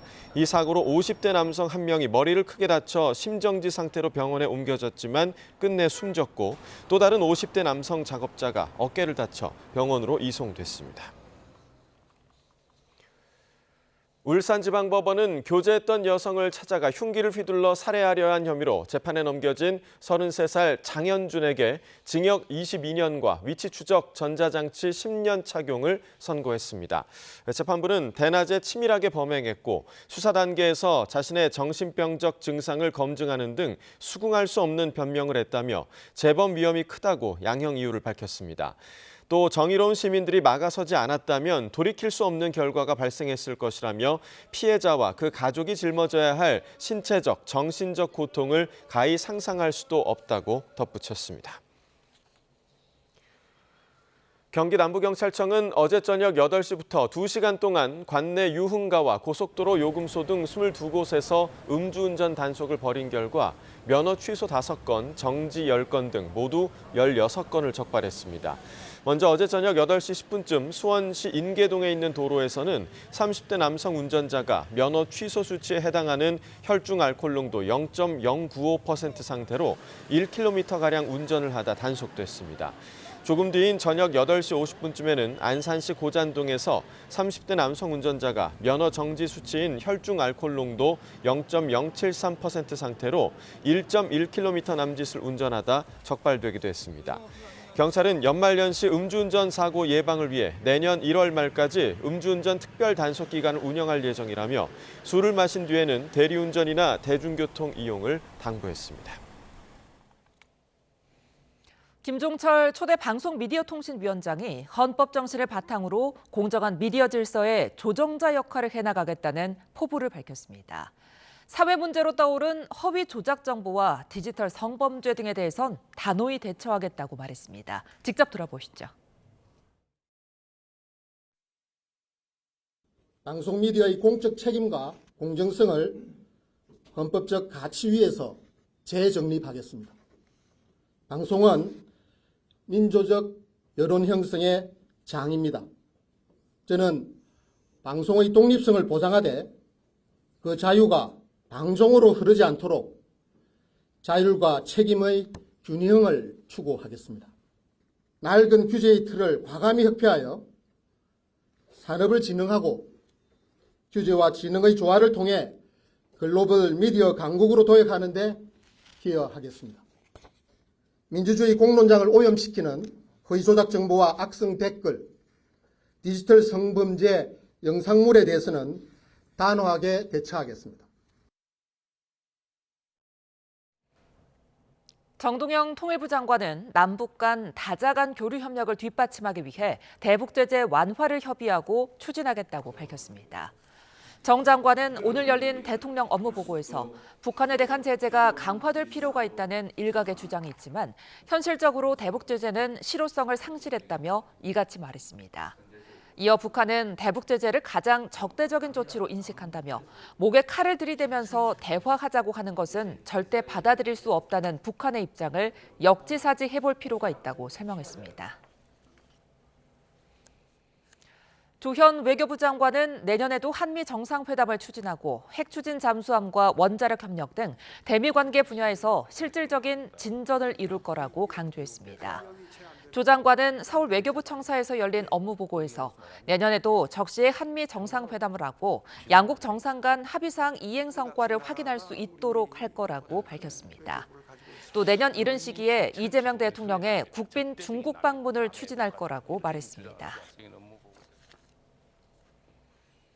쿠팡 청문회가 맹탕에 그친 가운데 더불어민주당이 유관 상임위가 모두 참여하는 연석 청문회를 추진하기로 했습니다. 그런데 정작 불똥은 민주당 김병기 원내대표의 이른바 쿠팡 오찬으로 튀었는데 진실공방 양상으로까지 번지며 사태가 커지고 있습니다. 윤웅성 기자입니다. 창업주인 김범석 쿠팡 INC 의장 등 핵심 증인은 빠지고 외국인 대표는 동문서답식 답변을 반복하면서 결국 빈손으로 끝난 쿠팡 청문회. 민주당은 정신 못 차리는 쿠팡에게 줄 것은 엄중한 처벌뿐이라며 청문회를 다시 추진하겠다는 뜻을 밝혔습니다. 국정조사도 검토했지만 시간이 더 오래 걸려 국회 과방위와 정무위 등 관련 상임위들이 모두 참여하는 연석 청문회를 열기로 했습니다. 말도 안 통하고 내용도 모르는 외국인을 내세워 빠져나갈 궁리만 하는 뻔뻔함과 모렴치에 말문이 막힐 지경입니다. 정작 쿠팡 청문회에서는 김병기 원내대표와 쿠팡 임원들의 오찬 회동 논란이 커졌는데 SNS 등을 통한 해명에도 불구하고 상황이 잠잠해지지 않자 김 원내대표는 예정에 없던 간담회까지 자청해 자신은 떳떳하다고 강조했습니다. 먼저 쿠팡을 만난 것 자체가 문제라는 것에 절대 동의하지 않는다며 당시 진행 중이었던 한미 관세 협상에서 역할을 해달라는 이야기를 했다고 설명했습니다. 이어 갈등을 빚고 그만둔 보좌진 출신 쿠팡 임원들에게 불이익을 주도록 외압을 행사했다는 의혹에 대해서도 자신을 팔고 다니지 않았으면 좋겠다고 했을 뿐이라고 해명했습니다. 하지만 전직 보좌진 A씨는 곧바로 익명 게시판에 자신의 이력서에는 김병기 의원실 관련 내용이 한 줄도 없다고 반박에 나섰습니다. A씨는 YTN과의 통화에서 김병기 원내대표의 보좌진 사적 이용에 대한 한 언론사의 보도 직후 김 원내대표가 쿠팡을 찾아와 인사 불이익을 종용했고 결국 해고까지 이어졌다고 주장했습니다. A씨는 조만간 김 원내대표를 통신비밀보호법 위반 등으로 고소할 계획입니다. 오찬 회동 논란은 김 원내대표와 전직 보좌진 사이 진실공방으로 번지고 있습니다. 주장이 완전히 엇갈린 양측이 법적 다툼을 예고한 가운데 당 안팎에서 돌발 변수가 잇따르면서 민주당의 고심도 깊어지고 있습니다. YTN 윤홍성입니다.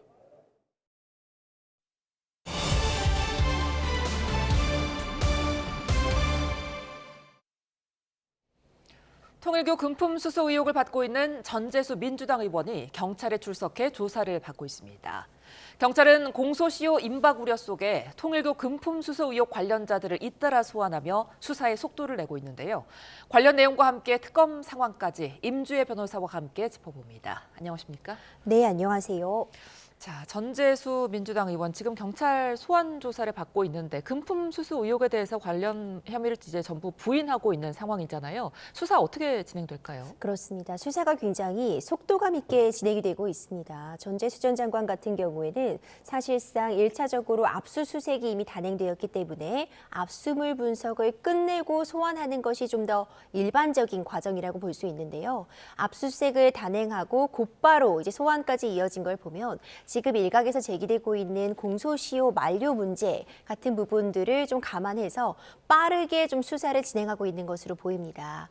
오늘 소환이 있었는데 이 소환 과정에서 보자면요. 전재수 전 장관은 모든 혐의에 대해서 다시금 부인을 했습니다. 예. 지금 받고 있는 것이 현금 2천만 원과 1,000만 원 상당의 고가 시계를 받았다라는 부분에 대해서 결코 그런 일이 없다라고 전면 부인하는 입장을 취하고 있어서 아마 오늘 소환 과정에서 압수수색 등을 통해 확보된 자료와 지금 일각에서 제기되고 있는 통일교환의 연관성 등에 대해서 집중적인 질문을 이어가리라고 봅니다. 그러니까 전재수 의원이 오늘 출석 당시에 2천만 원의 시계 하나 받고 내가 부산을 팔아넘기겠느냐. 차라리 뭐 현금 200억에 시계 100점이라고 이야기해라. 이렇게까지 강변을 했단 말이죠. 어떻게 들으셨습니까?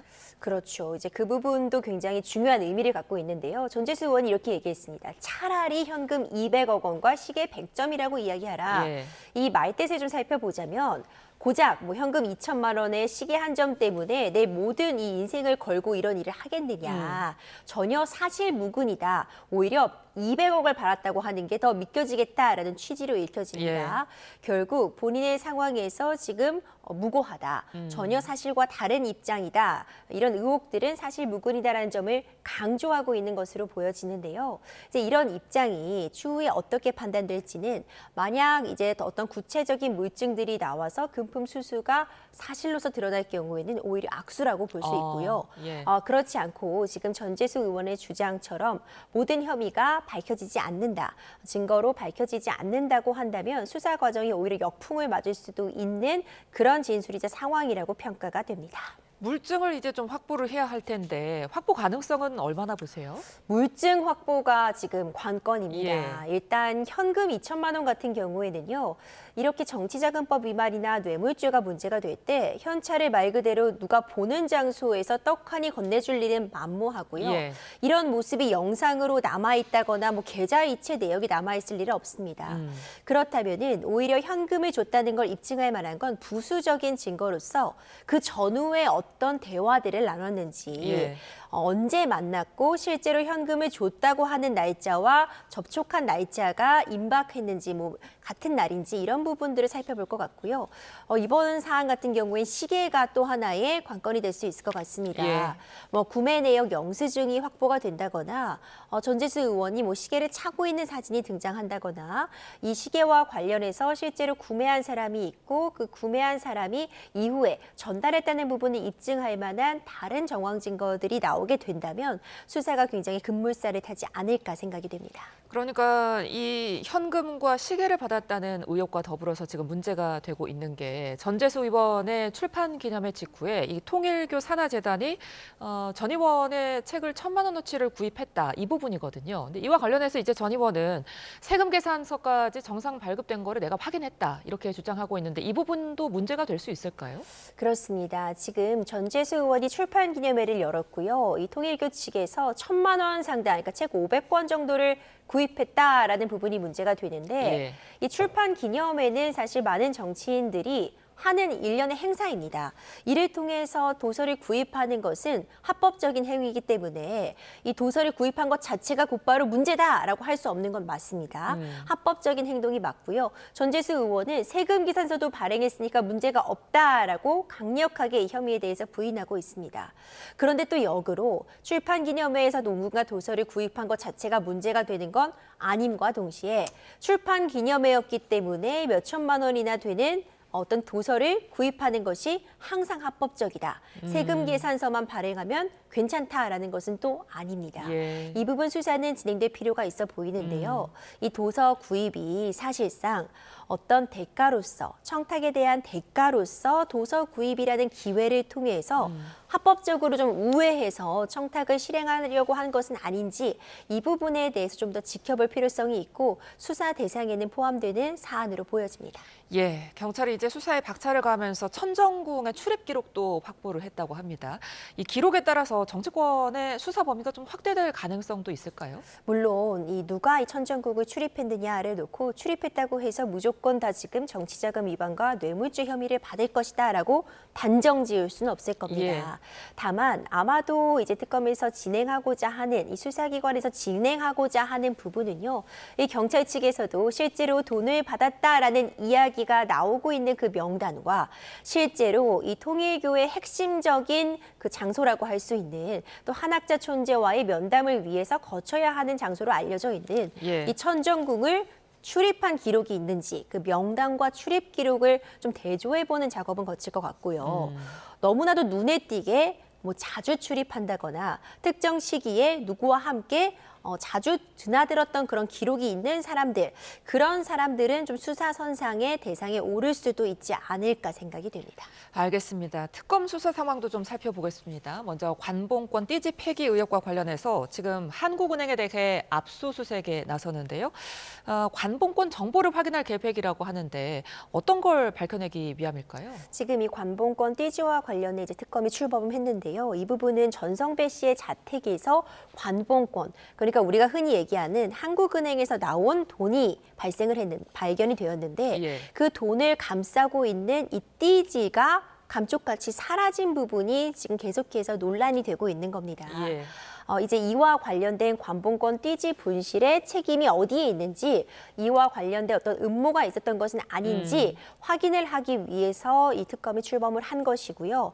이 안권섬 특검팀이 한국은행을 압수수색을 하게 된 건 이 띠지에 과연 어떤 유의미한 정보가 있는지, 이 띠지의 어떤 그 유효성, 이 정보들을 확인하기 위한 과정으로 보여집니다. 그러니까 이제 이 띠지가 분실된 경위를 살펴보고 있는 건데 이 부분은 어떻게 밝혀낼 수 있을까요? 그렇죠. 이 부분은 사실 계속해서 조사가 있었지만 말이 좀 엇갈리는 부분들이 있습니다. 이것이 이 띠지를 바로 이제 발견한 수사팀 과정에서, 수사 과정에서 그대로 폐기가 된 것인지, 아니면 압수는 잘 됐는데 압수물을 관리하는 과정에서 분실이 된 것인지 좀 이야기가 엇갈리는 측면이 있습니다. 다만 이것이 사진으로는 또 남아 있습니다. 이 띠지와 관련된 사진이 남아 있기 때문에 굳이 이것을 폐기할 만한 그런 의도나 목적을 가진 사람이 있었는가, 내지는 이것을 폐기하라는 지시를 누군가로부터라도 받은 사람이 있었는가, 그런 부분에 좀 집중하지 않을까 싶고요. 이와 더불어서 일반적으로 이런 현찰이 발견된 경우에 이 띠지를 어떻게 보관해 왔는지, 이런 부분들을 특검 측에서 중점적으로 살피고 이번 사안이 다른 사안과 다른 점이 있는지를 좀 입증하는 데 총력을 기울이라 봅니다. 자, 이런 가운데 김건희 특검, 김건희 씨의 명품백 수수 의혹 수사를 맡았던 서울중앙지검을 압수수색했습니다. 그런데 이때 증거 인멸 정황이 포착이 됐다고요? 이 김건희 여사에 대한 부실 수사 의혹에 대해서 전방위적인 어떤 조사가 진행이 되었고, 그 과정 속에서 압수수색이 단행이 되었는데요. 서울중앙지검에서 이제 압수물 대상이었던 당시 수사를 담당했던 이 인물들의 PC, 휴대폰 같은 부분들이 대상이 되었을 텐데 일부 자료에서 완전히 자료를 삭제한 그런 정황이 발견되었다라는 보도가 나오고 있습니다. 그러니까 굉장히 중요한 증거로서 기능을 할 수 있는 부분, 당시의 수사가 어떻게 진행되었는지가 담겨 있는 자료인데 이것이 포렌식도 불가능하게 이 자기장을 통해서 완전히 정보를 삭제하려고 했던 그런 시도가 보인다. 삭제된 부분이 있었다라는 이야기가 나오고 있는 것이고요. 이건 고의적으로 이런 삭제를 단행했고 지금 중요한 증거임에도 불구하고 삭제를 지시한 사람이 있다면 증거인멸죄가 적용될 수도 있는 사안입니다. 뿐만 아니라 이와 관련해서 다른 PC에서 또 추가적으로 이 부실 수사와 관련된 자료를 확보했다라는 이야기가 나오고 있는 만큼 어떤 증거인멸 자료들이 있었는지 조금 더 수사 결과를 지켜볼 필요성이 있어 보입니다. 윤석열 전 대통령의 재판도 끝으로 좀 살펴보겠습니다. 윤석열 전 대통령이 군사재판에 증인으로 출석을 했는데 장성들에게 미안하다는 입장을 밝혔어요. 근데 그동안에는 곽종근 전 사령관들하고 설전을 벌이기도 했잖아요. 이번에 왜 이렇게 입장이 좀 달라진 걸까요? 사실 이와 관련해서는 어찌 보자면 본인이 선포한 비상계엄 때문에 본인의 밑에서 본인의 지휘를 받았던 이 군인들이 구속이 되고 재판을 받는 과정에 대해서 당연히 책임감을 통감해야 되는 자리였고요. 그렇기 때문에 이런 이 군인들, 자신의 지위를 따른 것에 불과한 사람들에게 미안하다라는 말을 남겼으리라고 봅니다.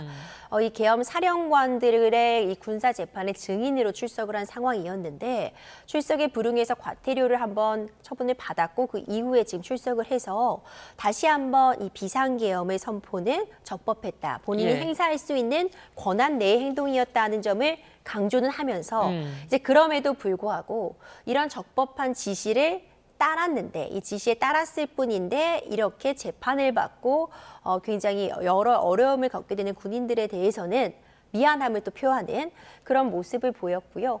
당연히 이런 부분들에 대해서는 본인이 좀 책임을 통감해야 될 필요성이 있었다. 이제라도 이렇게 지위를 받았던 이 부하들에게 이런 이야기를 남긴 것은 다행스럽다라는 평가도 나오고 있습니다. 자, 이제 윤 전 대통령이 다음 달 14일에 이종섭 도피 의혹 재판도 시작되면서 형사재판만 6개를 동시에 받게 됐거든요. 굉장히 좀 이례적인 상황인데 어떤 변수들 있을까요? 그렇죠. 동시에 6개 재판이 돌아가고 있습니다. 받고 있는 재판들을 보면 가장 사실 중요성이 높은 재판이라고 본다면 단연코 이 내란 우루머리 혐의와 관련된 재판일 것입니다. 워낙 형량이 높게 규정되어 있기 때문에 이 부분 결국 12.3 비상계엄이 내란 행위였냐 이 부분이 재판의 쟁점이 될 수밖에 없고요. 그 외에도 이 체포영장 집행을 고의적으로 방해했는지 특수 공무집행 방해, 평양 무인기 침투 의혹과 관련된 일반 이적죄, 그리고 새롭게 추가된 것으로 이제 한덕수 전 총리의 재판에서 이 국무회의에 대한 이 국무회의 관련된 위증한 혐의, 그 외에도 최상병 수사 외압과 관련된 직권남용 방해 혐의, 이 한 가지 모든 혐의점들이요 다 형량도 상당한 범죄라고 보여지고요. 재판의 방어가 수월하지 않을 것이라는 점이 충분히 예측이 되고 있습니다.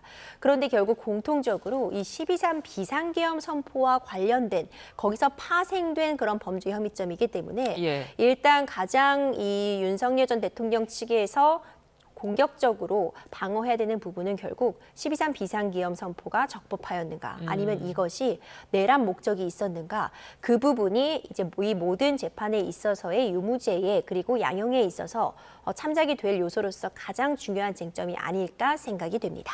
알겠습니다. 오늘 말씀 여기까지 듣겠습니다. 지금까지 임주혜 변호사와 함께했습니다. 고맙습니다.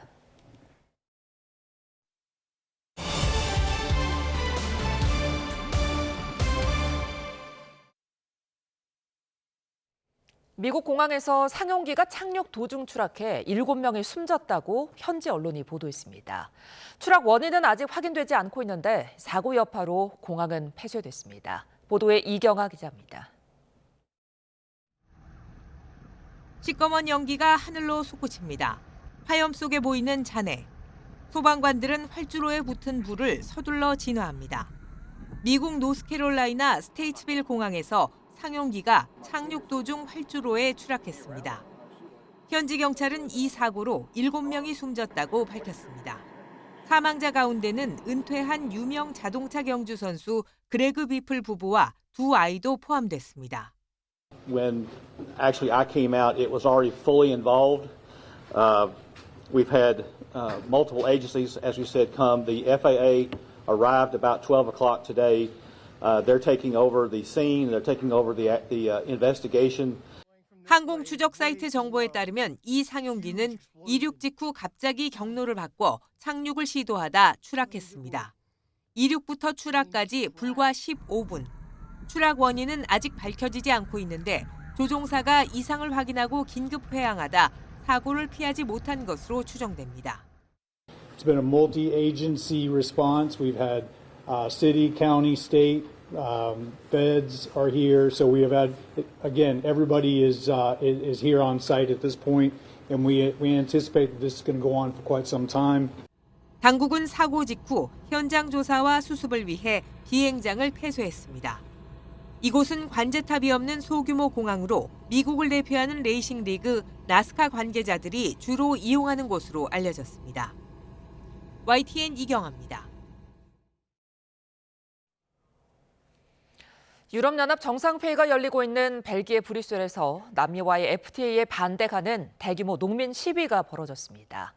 트랙터 시위대와 경찰이 충돌하는 가운데 협정 서명 여부를 놓고 EU 정상들 사이에서도 의견이 팽팽하게 맞섰습니다. 권종기 기자입니다. 집단과 타이어를 쌓아놓고 불을 지르는 농민들. 물대포와 체루탄을 쏘는 경찰을 향해 감자를 집어던지고 폭죽을 쏘며 항의합니다. 유럽의회 주변 광장은 유럽 전역에서 모인 트랙터가 점령했습니다. 시위가 격화하면서 경찰의 진압 강도도 수위가 높아졌습니다. 농민들은 남미 공동시장 메르코수르와의 자유무역 협정에 반대하며 시위에 나섰습니다. 유럽연합 정상회의에서 FTA 체결을 위한 최종 표결 일정을 잡자 유럽 27개국에서 농민 만여 명이 몰려든 겁니다. It's going to import stuff that we can produce here with better quality. 국내 여론을 의식한 이탈리아와 프랑스는 남미와의 FTA를 서둘러선 안 된다며 한 발 물러선 반면 Sur le Mercosur, nous considérons que le compte n'y est pas et que cet accord ne peut pas être signé. 스페인과 포르투갈은 트럼프 관세로 좁아진 수출길의 돌파구를 남미 시장에서 찾아야 한다며 FTA 체결을 촉구했습니다. El primero de otros tantos que deben de venir para que Europa gane peso geoeconómico y peso geopolítico en un momento en el que se está cuestionando. 유럽 정상들 간의 입장이 맞서면서 당초 목표였던 연내 FTA 타결은 쉽지 않을 전망입니다. 당장 서명하라며 유럽을 압박하던 브라질 룰라 대통령은 한 달 더 기다려달라는 이탈리아 총리의 요청을 받았다며 메르코스루 회원국들과 논의해보겠다고 밝혔습니다. YTN 권중기입니다. 축구 경기장에 난입한 관중들 이리저리 몰려다니며 상대편을 향해 의자를 던지고 또 폭행도 서슴지 않습니다. 그야말로 난장판인데요. 방패를 든 경찰관들이 막아보려고 하지만 역부족입니다. 현재 시각 17일 콜롬비아 프로축구 컵대회 결승전이 끝나자마자 양팀 팬들이 경기장으로 몰려들며 난투극이 벌어진 건데요. 현지 경찰은 경찰관 7명을 포함해 모두 59명이 다쳐 치료를 받았다고 밝혔습니다. 마치 푸른 도화지 위에 거대한 원을 그려놓은 것 같은 모습이죠. 닷새 전 총기 테러 참사가 벌어졌던 호주의 본다이 비치인데요. 수천 명의 서퍼들과 수영객이 바다 위에 둥글게 모여 애도와 연대의 뜻을 표한 겁니다. 이들은 현지 시각 19일 현장 출입 제한이 해제된 직후 이렇게 바로 모였다고 하는데요. 호주 정부는 참사 일주일째인 오는 21일을 추모의 날로 지정한다는 계획입니다. 절벽을 타고 내리는 폭포부터 그 앞에 해변까지 온통 붉게 물들어 있습니다. 공포 영화의 한 장면처럼 오싹한 느낌마저 드는데요. 이란 호르무즈 군도에 있는 레드 비치입니다. 마치 피로 물든 것 같은 모습에 블러드 비치라는 별명도 있는데요. 이곳 바닷가 토양에 많이 포함된 산화철 성분이 빗물을 타고 바다로 흘러들어 붉은색을 띠게 되는 거라고 합니다. 생일 파티 중인 것 같죠? 할머니가 케이크 위에 무언가 액체를 붓고 불을 붙이는데요. 그런데 케이크에 붙은 불이 심상치 않습니다. 옆에 앉은 남성이 불을 꺼주려다 그만 액체가 더 쏟아지면서 식탁까지 불길에 휩싸이고 맙니다. 지난달 미국 미주리주에 있는 크리스티나 하이드 씨가 자신의 SNS에 올린 가족 생일 파티 영상인데요. 술을 붓고 불을 붙여서 만드는 케이크인 베이크드 알래스카를 만들려다가 그만 실수를 한 겁니다. 가족들이 불을 끄자 조용히 자리를 떠나는 할머니부터 살기 위해 불이 나게 도망을 치는 고양이까지 곧이어 볼 수 있는데요. 아찔했던 순간들이 고스란히 담겼습니다.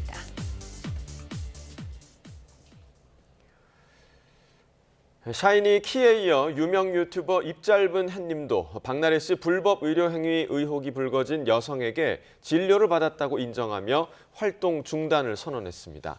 입짧은 햇님은 오늘 자신의 유튜브 채널에 올린 글에서 논란의 이모 씨를 지인 소개로 병원에서 처음 만난 만큼 의사라고 믿었다고 밝혔습니다. 자신이 바쁜 날엔 이 씨가 집으로 온 적도 있다며 여러 사정을 주의 깊게 살피고 신중하게 처신해야 했는데 그러지 못했다면서 거듭 사과했습니다. 이에 따라 현재 진행하고 있는 모든 프로그램에서 하차하고 예정에 있던 모든 활동도 중단하기로 했다고 전했습니다. 1세대 연극 스타 배우 윤석화 씨가 뇌종양으로 투병한 끝에 향년 69세로 별세했습니다. 한국연극인복지재단과 한국연극배우협회는 YTN에 윤 씨가 오늘 오전 9시 53분 서울 신촌 세브란스 병원에서 유족과 측근들이 지켜보는 가운데 세상을 떠났다고 밝혔습니다. 1975년 연극 꿀맛으로 데뷔한 고인은 신의 아그네스, 햄릿, 딸에게 보내는 편지 등에 출연하면서 연극계 스타 배우로 활약했고 명성황후 등 다양한 장르에서 활동했습니다. 지난 2022년 7월 연극 햄릿 이후 악성 뇌종양 수술을 받아 투병해 왔습니다. 빈소는 신촌 세브란스 병원 장례식장 특 1호실에 마련됐고 장지는 경기 용인입니다. 배우 곽도원 씨가 3년 전 음주운전 사실에 직접 사과하면서 활동 재개를 시사했습니다. 곽 씨는 오늘 공식 입장문을 내고 지난 2022년 음주운전으로 상처받고 실망했을 모든 이들에게 진심으로 사과한다며 입장을 전할 시기를 놓친 데 대해서도 고개를 숙였습니다. 자신이 사람들 앞에 설 자격이 있는지 수없이 되물으면서 그동안 당연하게 여기며 살아왔던 모든 것이 결코 당연한 게 아니었다는 걸 깨달았다며 자신 때문에 공개가 미뤄진 작품들도 언급했습니다. 앞으로의 활동에 앞서 그동안 보여주지 못한 책임 있는 모습을 차근차근 행동으로 증명해 나가겠다며 빠른 용서는 바라지 않은 채 말이 아닌 삶으로 증명해 나가겠다고 강조했습니다.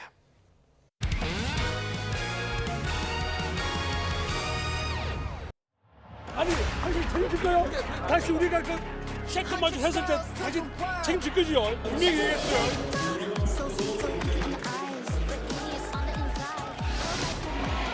주방위 정강이 던져 올립니다. 아이볼. 김지한 스파이크 어택 커버.